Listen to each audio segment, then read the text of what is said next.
السلام علیکم ورحمۃ اللہ وبرکاتہ۔ نحمده ونصلی علی رسولہ الکریم، اما بعد، اعوذ باللہ من الشیطان الرجیم، بسم اللہ الرحمن الرحیم۔ یا ایھا الذین آمنوا اجتنبوا کثیرا من الظن ان بعض الظن اثم رب اشرح لی صدری ویسر لی امری واحلل عقدۃ من لسانی یفقهوا قولی سبحانک لا علم لنا الا ما علمتنا انک انت العلیم الحکیم۔ اللهم ارنا الحق حقا وارزقنا اتباعه وارنا الباطل باطلا وارزقنا اجتنابه آمین یا رب العالمین۔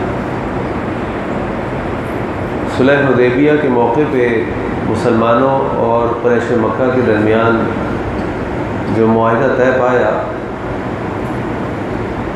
اس کے تحت مسلمان یا کفار مکہ، قریش مکہ ایک دوسرے کے خلاف نہ کوئی سازش کریں گے، نہ کسی سازش کا حصہ بنیں گے، اور امن و امان کے ساتھ معاملات کو آگے بڑھائیں گے۔ لیکن قریش مکہ نے دغا کی، اپنے وعدے کو توڑ دیا، جس کے نتیجے میں اللہ کے نبی صلی اللہ علیہ وسلم نے 8 ہجری میں مکہ کی طرف کوچ کرنے کا ارادہ فرمایا۔ اور یہ جو کوچ کرنے کا ارادہ تھا، یعنی مکہ کی طرف بڑھنے کا ارادہ اور اس پہ حملہ کرنے کا ارادہ، قریش مکہ کی بغاوت کے بعد یہ خفیہ تھا، اس کا اعلان عام نہیں کیا گیا تھا، بلکہ اس کا پلان یہ تھا کہ یہ خفیہ طور پر مسلمان وہاں جائیں گے۔ بہرحال مسلمانوں کو تیاری کا حکم دے دیا گیا، تو مسلمانوں میں سے ایک صحابی حضرت حاطب بن ابی بلتہ رضی اللہ عنہ، جو ابتدائی مسلمانوں میں سے تھے، غزوہ بدر میں بھی شریک ہوئے تھے، ان کا معاملہ یہ تھا کہ وہ قریشی نہیں تھے، مکہ سے ہجرت کر کے مدینہ آئے تھے، لیکن ان کے گھر والے اور ان کا کچھ مال مکہ میں موجود تھا۔ وہ حضرت عثمان غنی رضی اللہ عنہ کے حلیف تھے، بلکہ حضرت عثمان غنی نے ان کو پناہ دی ہوئی تھی، لہٰذا ان کی اس پناہ کی وجہ سے یا ان کے اس عہد کی وجہ سے قریش مکہ نے ان کو، وہ مکہ میں رہتے تھے، اور جب مسلمانوں نے ہجرت کی تو وہ مدینہ آ گئے۔ انہوں نے ایک خط لکھا اور ایک عورت کے حوالے کیا کہ تم یہ خط لے کر جاؤ اور قریشیوں کے حوالے کر دو، اور اس خط میں یہ لکھا تھا کہ اللہ کے نبی صلی اللہ علیہ وسلم نے مکہ کی طرف کوچ کرنے کا ارادہ فرمایا۔ وہ عورت خط لے کر نکل پڑی۔ اللہ تعالیٰ نے اللہ کے نبی صلی اللہ علیہ وسلم کو وحی بھیجی کہ اس طرح ایک عورت جو ہے، اس کے پاس ایک خط ہے جو حاطب بن ابی بلتہ نے اس کو دیا ہے، اس مقام پہ، وہ اس مقام پر پہنچے گی اور وہاں جا کے وہ خط تم اپنے ساتھیوں کو بھیج کے اس سے لے لو۔ اللہ کے نبی صلی اللہ علیہ وسلم نے حضرت علی، حضرت مقداد، حضرت زبیر کو بھیجا کہ تم فلاں جگہ پر جاؤ، وہاں پہ تمہیں ایک عورت ملے گی، اس عورت کے پاس ایک خط ہوگا، وہ خط لے لو۔ حضرت علی باقی صحابہ کے ساتھ اس مقام پر پہنچے، اس عورت کو پایا، اس سے کہا کہ وہ خط دیجئے جو آپ کو دیا گیا ہے۔ اس نے کہا میرے پاس کوئی خط نہیں ہے، اور وہ مستقل انکار کرتی رہی۔ تو علی نے کہا کہ اگر تم ہمیں خط نہیں دو گی تو پھر ہم تمہاری جامہ تلاشی لیں گے، لہذا بہتری اس بات میں ہے کہ خط ہمارے حوالے کر دو۔ پھر اس عورت نے اپنے بالوں کی چوٹیوں میں سے خط نکال کر حضرت علی کے حوالے کر دیا۔ وہ خط لے کر حضرت علی رضی اللہ عنہ اللہ کے نبی صلی اللہ علیہ وسلم کے پاس پہنچے۔ اللہ کے نبی صلی اللہ علیہ وسلم نے حاطب کو بلایا، حاطب آ جاؤ، اور حاطب سے پوچھا کہ حاطب ما ھذا، یہ کیا ہے؟ حاطب نے کہا کہ اللہ کے نبی صلی اللہ علیہ وسلم، میں ایک مسلمان ہوں، میں آپ پر ایمان لے کر آتا ہوں، اور مجھے اس بات میں کوئی شک نہیں ہے کہ یہ حکم جو اللہ نے آپ کو دیا ہے کہ اس میں کوئی مسلمانوں کو کوئی ہار ہو سکتی ہے، بلکہ انشاءاللہ جو بھی اللہ کا حکم ہے وہ مسلمانوں کے ساتھ ہو کے رہے گا۔ میں نے یہ خط صرف اس لیے لکھا کہ میں قریشی نہیں ہوں، میرے گھر والے مکہ کے اندر محصور ہیں، میری کچھ مال و اسباب وہاں پر ہے۔ یہ خط میں نے اس لیے لکھا کہ جب یہ قریشیوں کو پہنچے گا کہ یہ حاطب نے بھیجا ہے، تو وہ ہمدردی کی بنا پر میرے گھر والوں کو نقصان نہیں پہنچائیں گے۔ اللہ کے نبی صلی اللہ علیہ وسلم نے فرمایا کہ حاطب تم صحیح کہہ رہے ہو، تم نے سچ بات کہی۔ حضرت عمر بن خطاب رضی اللہ عنہ وہاں کھڑے تھے، انہوں نے کہا کہ اللہ کے نبی صلی اللہ علیہ وسلم مجھے اجازت دیجیے میں اس غدار کی گردن اڑا دوں، اس نے کیسے مسلمانوں کو اعراض فاش کر دیا۔ اور اللہ کے نبی صلی اللہ علیہ وسلم نے حضرت عمر سے کہا وما یدریک، عمر کیا تم کو پتہ نہیں ہے لعل اللہ اطلع علی اہل بدر، کہ اللہ تعالیٰ نے اہل بدر کی طرف جھانک کر دیکھا اور ان سے کہا کہ اعملوا ما شئتم قد غفرت لکم، تمہارا اب تم جو چاہے کرو تمہیں معاف کر دیا گیا۔ یہ بدری صحابی ہیں، ان کو اللہ تعالیٰ نے معاف کر دیا ہے، یہ جو چاہے کریں اللہ تعالیٰ نے ان کے گناہوں کو معاف کر دیا۔ یہ واقعہ مجھے آپ کو سنانے کا جو میرا مقصد ہے وہ یہ ہے کہ ہماری زندگی میں بہت سارے ایسے معاملات ہوتے ہیں کہ جہاں پر ہم دیکھتے ہیں کہ لوگوں نے اس عہد کی پابندی نہیں کی جو ان کو دیا گیا تھا، لوگوں نے غلط بات کی، لوگوں نے قاعدے سے ہٹ کر بات کی، جیسا کہ ہونا چاہیے تھا ویسے نہیں کیا۔ تو اللہ کے نبی صلی اللہ علیہ وسلم نے جو حضرت حاطب کے ساتھ کیا کہ حضرت حاطب جنہوں نے خط لکھا وہ اپنے جرم کا اقرار کر رہے ہیں، جو خط لکھا گیا وہ بھی درآمد ہو گیا، برآمد ہو گیا، اور وہ اللہ کے نبی صلی اللہ علیہ وسلم کے پاس پہنچ گیا۔ اس کے باوجود اللہ کے نبی صلی اللہ علیہ وسلم نے حاطب کو بلوایا اور حاطب سے پوچھا، حاطب بتاؤ یہ تم نے کیوں لکھا؟ مقصد یہ ہے کہ اگر ہم کسی کو کوئی غلطی کرتے دیکھیں تو فوراً اس پہ فتوے لگانے نہ شروع کر دیں، فوراً اس کے خلاف کارروائی شروع نہ کر دیں، بلکہ پہلے معلوم کریں کہ بھائی یہ بتاؤ یہ کام تم نے کیوں کیا، اس سے صفائی لیں، اس سے پوچھیں، اور اولین طور پر اس کے بارے میں اچھا گمان کریں، کیونکہ قرآن کریم میں اللہ تعالیٰ نے سورۃ الحجرات میں فرمایا یا ایھا الذین آمنوا، اے لوگوں جو ایمان لے کر آئے ہو، اجتنبوا کثیرا من الظن، بہت زیادہ گمان کرنے سے بچو، ان بعض الظن، کیونکہ گمان گناہ ہوتے ہیں، بدگمانی گناہ ہوتی ہے۔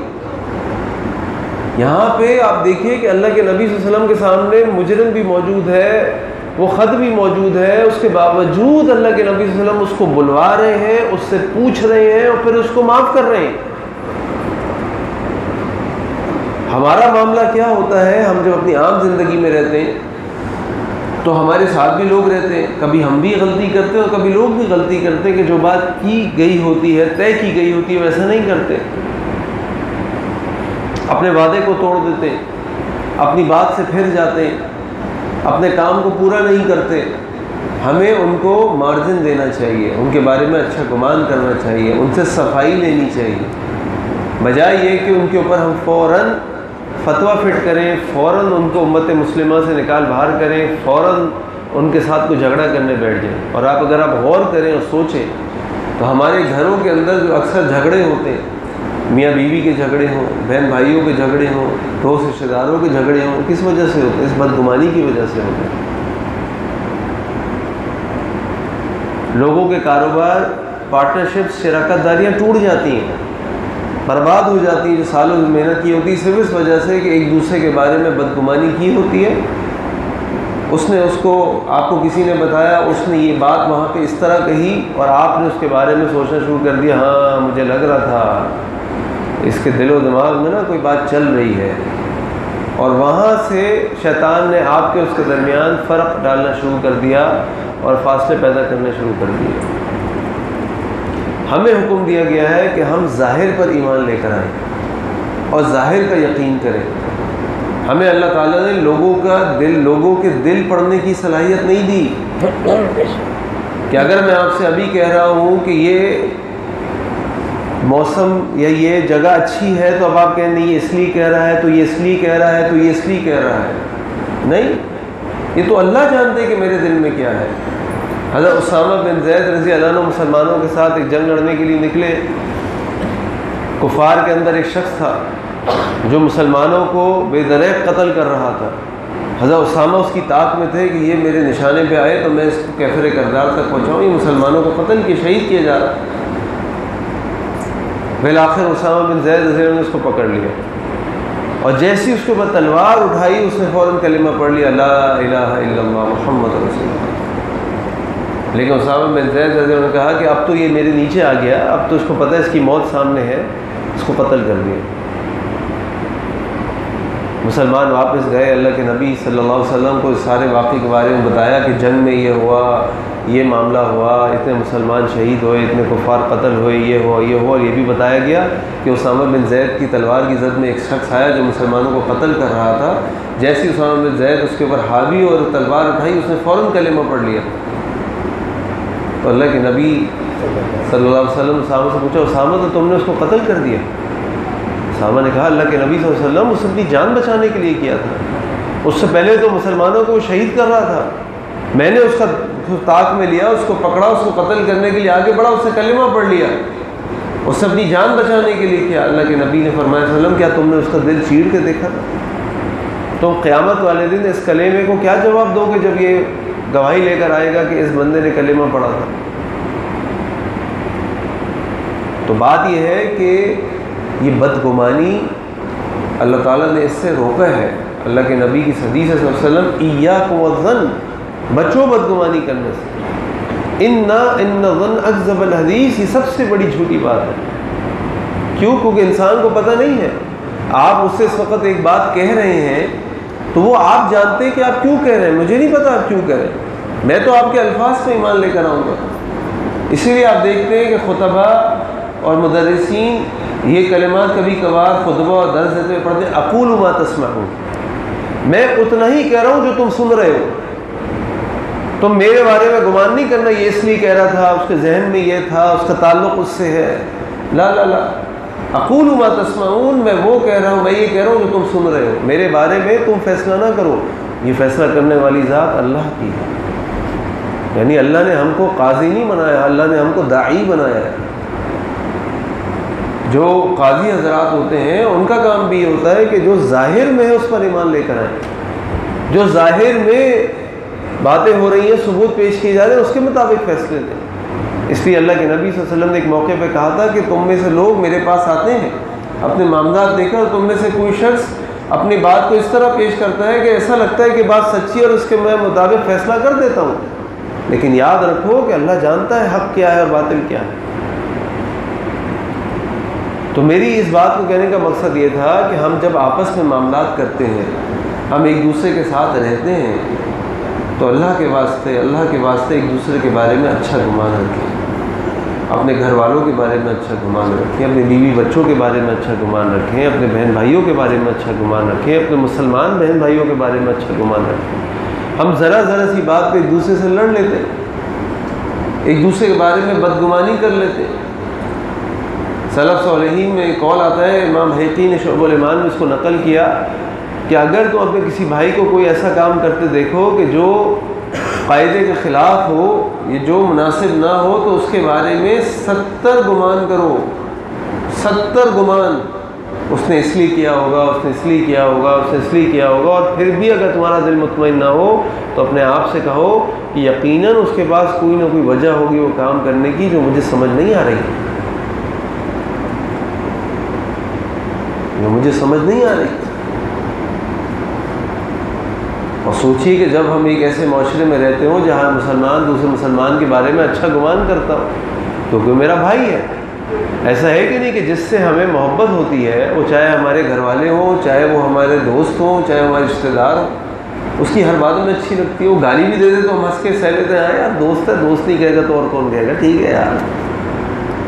اور جس سے ذرا سا ہمارا دل کھٹا ہو، جس کے بارے میں ہمارے دل میں کوئی فرق آ گیا ہو، وہ کوئی اچھی بات بھی کہتے تو ہمیں اچھی نہیں لگتی. ہماری تو بس ایسے ہی کہتے ہیں.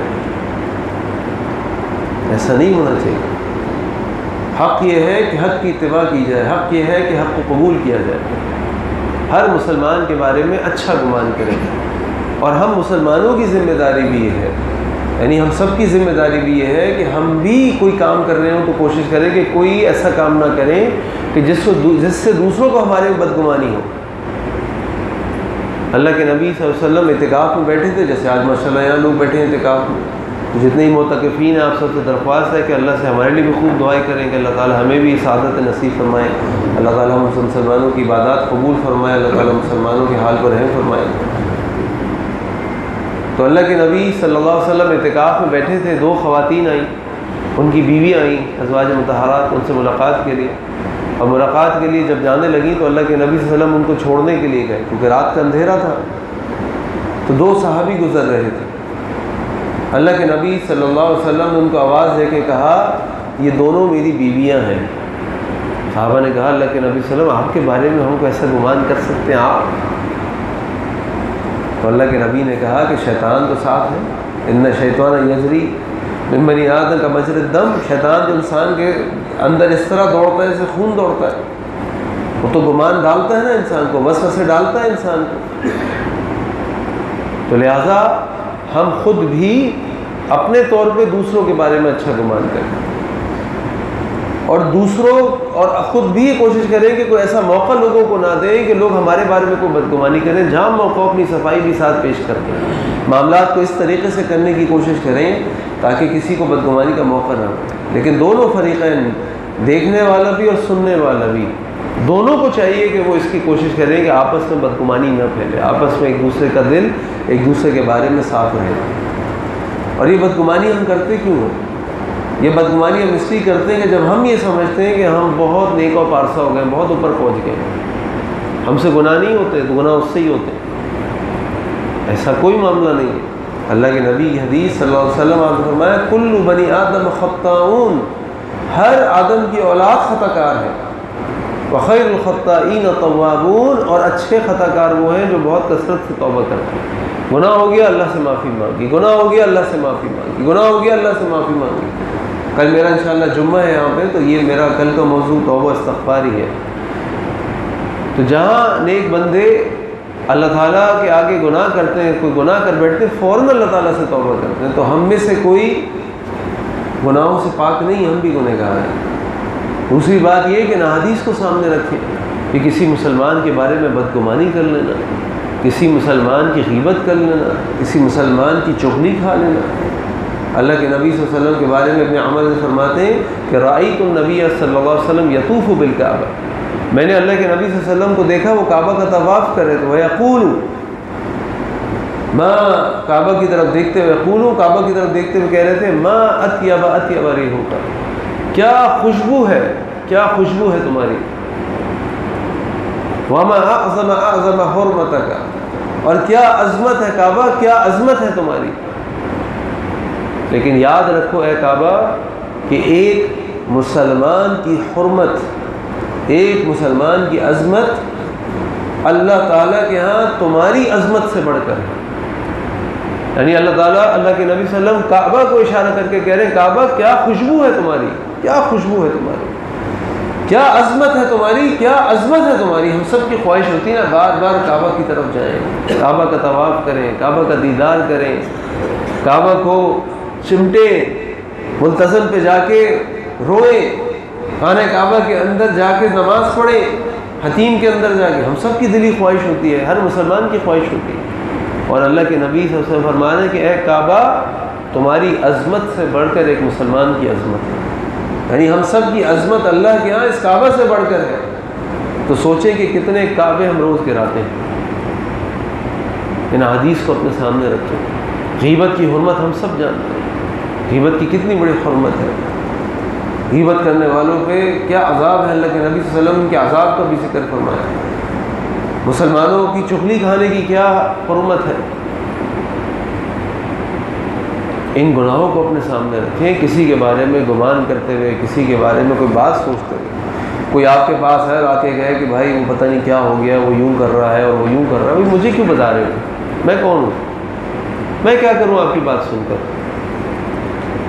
مجھے تو کوئی ضرورت نہیں ہے کہ میں آپ کی بات سنوں گا وہ کیا کر رہے ہیں اور وہ کیا کر رہے ہیں اور وہ کیا کر رہے ہیں. تو لہٰذا اپنے آپ کو ہر قسم کی بدگمانی سے بچائیں، ہر قسم کی بدگمانی سے بچائیں. اس لیے علماء جب کسی کی تکفیر کا فتویٰ لگاتے ہیں تو کہتے ہیں سب سے مشکل فتویٰ ہوتا ہے، سب سے مشکل فتویٰ. کیونکہ ہمیں نہیں پتہ، ہو سکتا ہے کہ ایک آدمی، مثال کے طور پہ میں جب اپنے استاد سے عقیدہ پڑھ رہا تھا تو میرے استاد نے ایک مثال پیش کی. میرے استاد نے مجھے مثال پیش کی کہ آپ ایک مزار کے آگے سے کوئی شخص گزر رہا ہے، مزار ہے، مزار کے آگے سے ایک شخص گزر رہا ہے، گزرتے ہوئے ایک دم وہ یوں جھک گیا. اب آپ کیا کہیں گے؟ ہم نے کہا جی ہم یہ کہیں گے کہ یہ مزار کے آگے جھک رہا ہے. انہوں نے کہا ہو سکتا ہے کہ اسی وقت گزرتے ہوئے اس کے پیٹ میں کوئی درد ہو اور وہ جھک گیا ہو سکتا ہے نا، ہو سکتا ہے. ابھی آپ عصر کی نماز پڑھنے آئیں گے، باہر ایک شخص کھڑے ہو جن کے جو ٹوپی بھی پہنے ہو، جن کی داڑھی بھی ہو، جو باشرہ لباس پہنے ہوئے ہوں، دکھنے سے بڑے دیندار لگتے ہوں. آپ اقامت ہو رہی ہے، اقامت ہونے کے بعد جماعت شروع ہو گئی، وہ صاحب اندر ہی نہیں آ رہا ہے، باہر کھڑے ہیں فون پہ باتیں کر رہے ہیں. یار عجیب آدمی ہے، اندر نماز ہو رہی ہے، اقامت ہو رہی ہے، رمضان کا مہینہ ہے، آدمی باہر کھڑا ہو. لیکن ہو سکتا ہے کہ وہ مسافر ہو، کہیں سے آیا ہو، ظہر کے ساتھ اثر پڑ چکا ہو. اس کا کوئی ساتھی اندر آیا، وہ باہر ویٹ کر رہا ہوں، بھائی مجھے کچھ فون ہے، میں فون کر رہا ہوں، آپ نماز پڑھ کے آئیے. ہو سکتا ہے کہ نہیں؟ لیکن ہم فوری طور پہ کیا گمان کریں گے؟ انا للہ و انا الیہ. دیکھو جو آج کل کیا حال ہے مسلمانوں کا، اتنی بڑی داڑھی رکھ لیتے ہیں، ٹوپی پہن لیتے ہیں. نمازوں کا حال دیکھو، نماز ہو رہی ہے اندر باہر کھڑے ہیں. تو میرے استاد نے کہا کہ مسئلہ یہ ہے کہ ہو سکتا ہے کہ اس کے پیٹ میں درد ہو گیا، اور اتفاق اللہ کا حکم اسی وقت مرور اٹھا شدید اور وہ جھک گیا. اچھا جی چلے، آپ کو کیا کرنا ہوگا؟ ایسے شخص کو جس کو آپ نے دیکھا اور اس کے بارے میں آپ کے پاس کفر کا فتوے کے لیے کوئی لوگ آئے کہ جی یہ تو مزاروں کو جو ہے وہ پہ جاتا ہے اور قبر پہ سجدے کرتا ہے ساری بات، تو آپ پہلے اسے پوچھیں گے کہ بھائی آپ مزار پہ کیوں جاتے ہیں؟ اس سے پوچھنا پڑے گا. بتائے گا جی میں مزار پہ جاتا ہوں اس لیے کہ بزرگوں کو مزار پہ جانا چاہیے. آپ کہیں گے بھائی کیوں جانا چاہیے؟ تو کہے گا جی بس میرے ماں باپ جاتے تھے، انہوں نے مجھے سکھایا، میں بھی چلا جاتا ہوں. جیسے ہم سب کے ماں باپ نے مسلمان بنایا، ہم مسلمان بھی ہیں، نماز بھی پڑھتے ہیں، لیکن مسجد سے باہر جا کے خوب کعبے گراتے ہیں، خوب مسلمانوں کو لوٹ مار کرتے ہیں، جھوٹ بولتے ہیں، ان کی جیبوں سے مال کھینچتے ہیں، گالیاں دیتے ہیں، کرتے ہیں نا ہم سب بھی. تو اس نے کہا جی میرے ماں باپ نے مجھے سکھایا، بس میں بھی جاتا ہوں، مجھے نہیں پتا کیوں جاتے ہیں، بس جاتے ہیں، میرے بڑے جاتے تھے میں بھی جاتا ہوں. تو کیا اس میں کفر کا فتویٰ لگے گا؟ نہیں لگے گا. اس کو سمجھایا جائے گا کہ دیکھو اللہ نے منع کیا، اللہ کے نبی نے منع کیا، مت جایا کر. ٹھیک ہے جی. وہ کہتا نہیں میں پھر بھی جاؤں گا. اس کو پھر بتایا جائے گا تمہیں معلوم ہے کہ قبر پہ سجدہ کرنا حرام ہے، سجدہ صرف اللہ کے لیے ہے. وہ کہتے ہیں کہ جی مجھے تو نہیں پتا، میں سمجھ رہا تھا سب کے لیے سجدہ کر سکتے، میں نے بھی سجدہ کر لیا، سب کر رہے تھے میں نے بھی کر لیا. تو آپ اس کو کفر کا فتویٰ نہیں لگائیں گے. آپ کہیں گے بیچارہ لا علم ہے، علم ہی نہیں ہے اس کے پاس، میں فتویٰ کیسے لگا اس کے اوپر؟ ہاں پھر آپ اس کو سمجھائیں گے کہ دیکھو بھائی سجدہ صرف اللہ کے لیے ہے، اللہ کے علاوہ کسی کو سجدہ نہیں کرتے، آپ سجدہ نہ کریں. وہ آپ کی بات مان لیتا ہے، معاملہ ختم. وہ آپ کی بات پھر بھی نہیں مانتا، آپ اس کو پھر قرآن کریم کی آیات، احادیث مبارکہ، یہ ساری باتیں اس کے سامنے رکھیں گے، پھر بھی وہ کہتا ہے نہیں میں قبر پر بھی جاؤں گا، میں مزار پر بھی جاؤں گا، میں چادر بھی چڑھاؤں گا، میں سجدہ بھی کروں گا، میں نہیں مانتا اس کو. اب علماء اس کے بارے میں کوئی فتویٰ لگانے کی بات شروع کریں گے. ہم تو جہاں کسی کو دیکھیں کہ وہ ہمارے طریقے سے عمل نہیں کر رہا تو ہم تو اس کو فوراً کتنے فتوے لگائے تھے. تو کہنے کی بات ساری یہ ہے کہ بات کا خلاصہ پیش کرتا ہوں کہ اپنے مسلمان بھائیوں کے بارے میں اچھا گمان کریں، اپنے گھر والوں کے بارے میں اچھا گمان کریں. ہمارے پاس علماء کے پاس اکثر مسائل آتے ہیں میاں بیوی کے جھگڑوں کے، اور اکثر وجہ یہ ہوتی ہے دونوں ایک دوسرے کے بارے میں بدگمانی کر رہے ہیں. یہ نہیں سوچتے کہ وہ بیوی ہے جو میرے بچوں کو پالتی ہے، جس نے میرے بچوں کو پیدا کیا ہے، جو میرے گھر کا خیال کرتی ہے. اگر اسے کوئی غلطی ہو گئی معاف کر دیں بھائی. اگر اس نے آپ کے کپڑے استری نہیں کیے، کھانا آپ کے ٹائم پہ تیار نہیں کیا، آپ کی سے کوئی ایسی بات کہہ دی، تو ضروری نہیں ہے کہ اس کے دل میں آپ کے لیے کوئی برائی ہو. بس پریشان ہوگی، تھکی ہوئی ہوگی، کوئی ٹینشن میں ہوگی، کوئی بات ہو گئی ہوگی، کیوں بدگمانی کرنے.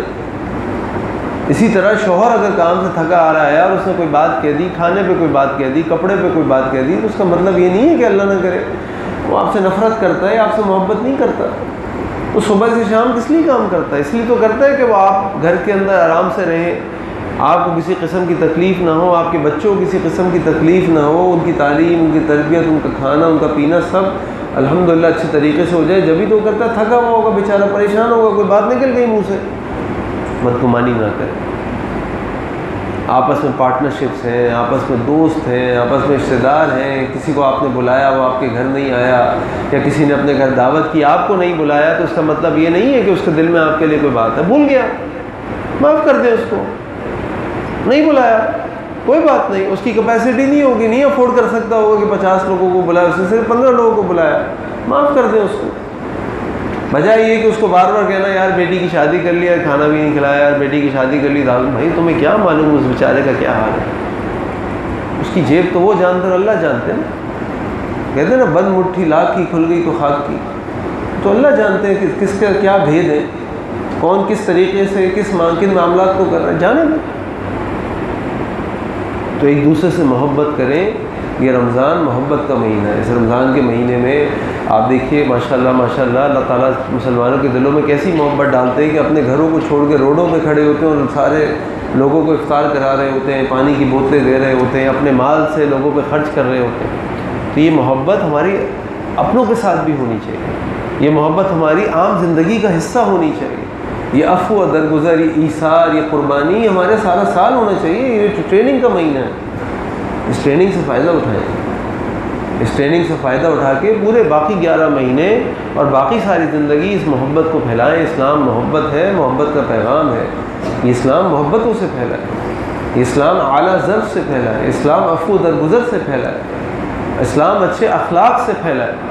ان چیزوں کو لے کر چلیں۔ اللہ سے دعا ہے کہ اللہ تعالیٰ ہم سب کی اصلاح فرما دے، اللہ سے دعا ہے کہ اللہ تعالیٰ ہم سب کی دعا قبول فرما لے۔ یہ دعا کی درخواست ہے محمد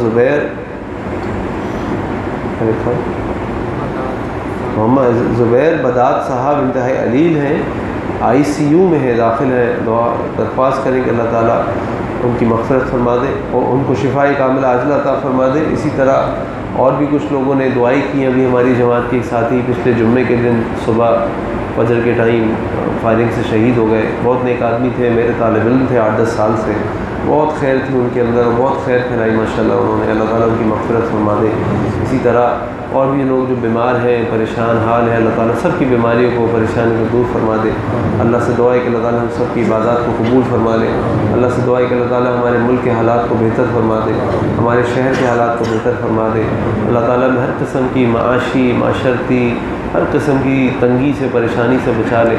اللہ ہم سب کے حالات پر رحم فرما دے۔ اے اللہ ہم سب کو ہر قسم کے گناہوں سے معاف فرما دے۔ اے اللہ ہم سب کی عبادات کو قبول فرما لے۔ سبحانک اللہم و بحمدک، اشہد ان لا الہ الا انت، استغفرک و اتوب الیک۔ السلام علیکم و رحمۃ اللہ وبرکاتہ۔